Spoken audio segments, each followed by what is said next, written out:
Pour mieux s'immerger dans la réalité politique, sécuritaire, économique et sociale d'Israël, connectez-vous chaque matin sur Studio Kalita. Olivier Granulic vous y attend pour sa revue de la presse.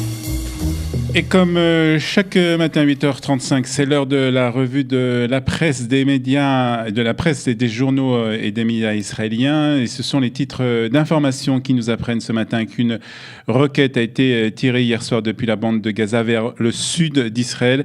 C'est ce qu'a indiqué un porte-parole de l'armée israélienne après que les sirènes d'alerte ont retenti dans les régions frontalières de Sha'ar HaNegev et de Sderot.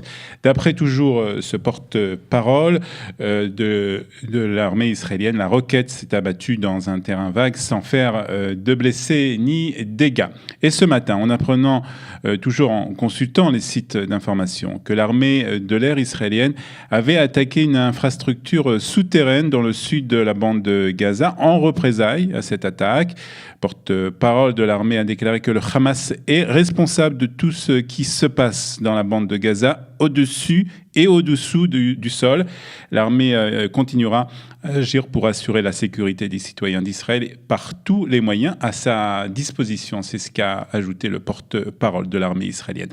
Le Yediot Aharonot revient, lui, sur les raisons de la tension dans le sud. C'est le résultat de l'explosion d'un objet suspect sur la barrière de sécurité près du kibbutz En Ashlosha, un objet qui a explosé samedi, qui a blessé 4 soldats de l'armée israélienne. C'est ce qu'explique ce matin le quotidien. Et le ministre de la Défense, Avigdor Lieberman, était lui l'invité du site d'information Ynet hier. Et il a déclaré que les responsables de cette attaque donc qui s'est déroulée pendant Shabbat, étaient des membres du comité de résistance populaire.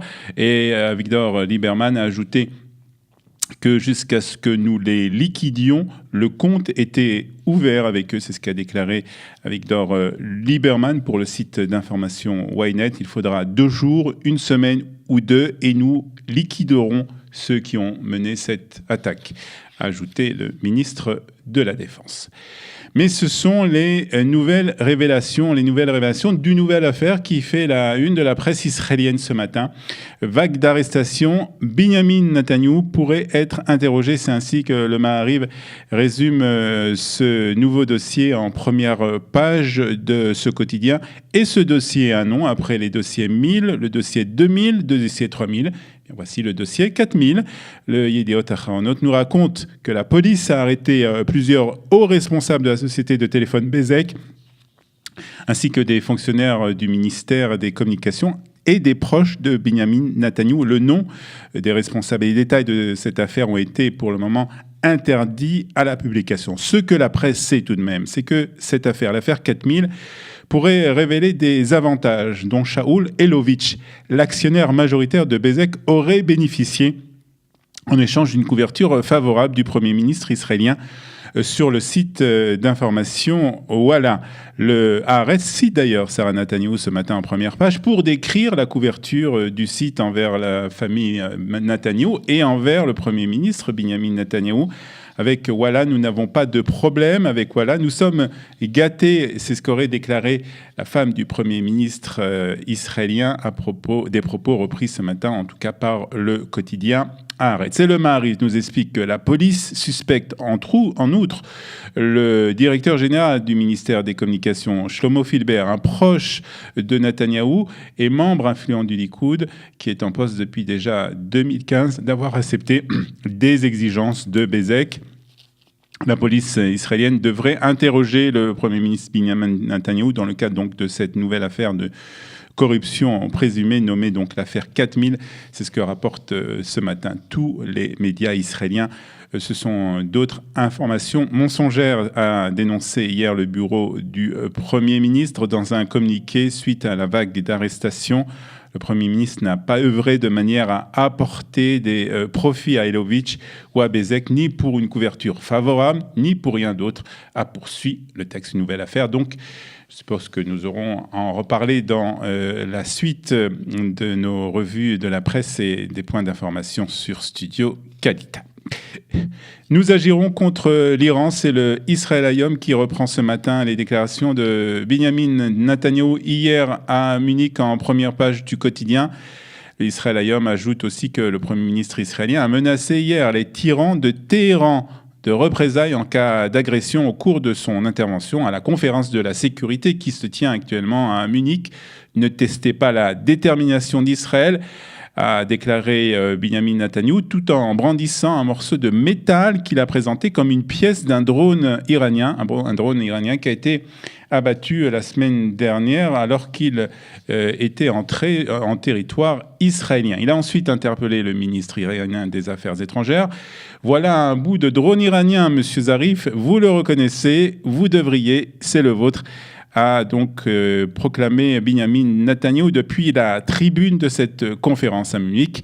En présentant cette pièce du drone iranien, c'est cette photo en tout cas que reprennent ce matin tous les quotidiens israéliens pour illustrer l'intervention donc du Premier ministre israélien à cette conférence de la sécurité qui se tient à Munich. L'intéressé, c'est-à-dire le ministre des Affaires étrangères iranien qui était présent à Munich au moment où Benjamin Netanyahou a parlé, mais qui n'était pas présent directement dans la salle de conférence, a répondu peu après en dénonçant un cirque caricatural et en accusant Israël de mener une politique d'agression, de représailles massives contre ses voisins. C'est ce que déclare en tout cas ce matin le Yediot Aharonot. Il ajoute aussi que Benjamin Netanyahou a aussi accusé une fois de plus l'Iran de continuer de développer en cachette l'arme nucléaire malgré l'accord international ayant mis fin à ce programme. Selon lui, dans un peu plus d'une décennie, Téhéran disposera de la bombe atomique. C'est des propos qui sont repris ce matin par la presse israélienne, accusant l'Iran d'avoir des similarités frappantes avec les nazis. Il a dressé un parallèle entre l'accord sur le nucléaire iranien négocié avec les grandes puissances et celui de Munich, l'accord de Munich qui a été signé en 1938 pour essayer d'apaiser Adolf Hitler. Dans son discours d'hier aussi à la conférence de Munich, le Premier ministre a aussi déclaré qu'Israël attaquerait directement l'Iran. C'est inhabituel car il est inacceptable que les dirigeants d'un État menacent publiquement d'attaquer un État souverain normal qui n'est pas un État chaotique comme la Syrie, écrit ce matin Yaakov Amidror dans le Israël Hayom. Il faut savoir prendre des risques, ajoute Amidror. Les responsables se trouvent à Téhéran, conclut le commentateur du quotidien. La presse revient aussi sur les déclarations qui avaient provoqué l'émotion et la colère en Israël. Il s'agit bien entendu des déclarations du Premier ministre polonais. Il s'agit de propos inacceptables. C'est ce qu'a déclaré Benjamin Netanyahou à son homologue polonais. Après donc des déclarations faites sur le rôle de certains juifs pendant la Shoah. C'est ce que nous explique ce matin le Haaretz. Le journal revient aussi sur les déclarations samedi du Premier ministre polonais qui avait dit qu'il y avait des coupables polonais comme il y avait des coupables juifs, des coupables russes et des coupables ukrainiens, pas seulement des coupables allemands. Ce sont des propos repris ce matin par le journal Haaretz. Ces déclarations... après ces déclarations, j'ai dit au Premier ministre polonais qu'il n'y avait pas de fondement à cette comparaison entre le comportement des Polonais et celui des Juifs pendant l'Holocauste, a dit Benjamin Netanyahou aux journalistes israéliens justement après son discours à cette conférence de Munich, une conférence donc sur la sécurité.